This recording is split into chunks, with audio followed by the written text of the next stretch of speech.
کہتے ہیں کہ جب بچھو بچے پیدا کرتا ہے نا تو ان بچوں کو ماں جو ہے نا وہ اپنی کمر پر بٹھا لیتی ہے اور وہی بچے اپنی ماں کی کمر سے گوشت نوچ نوچ کر کھاتے ہیں اور غذا حاصل کرتے ہیں۔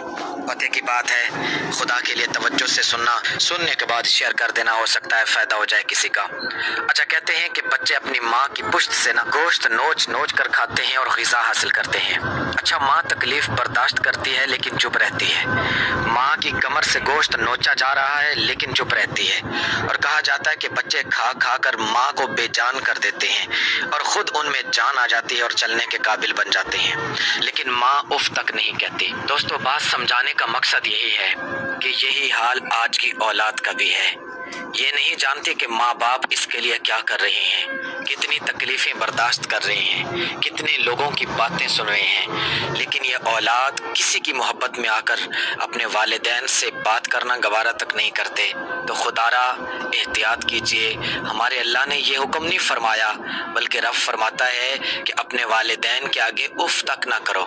اللہ کے نبی نے فرمایا والدین کی زیارت مسکرا کر کرنا نا ایک مقبول حج کا ثواب ہے۔ تو پتے کی بات ہے، جن کو سمجھ آئی ہے خدا کے لیے شیئر کر دیں۔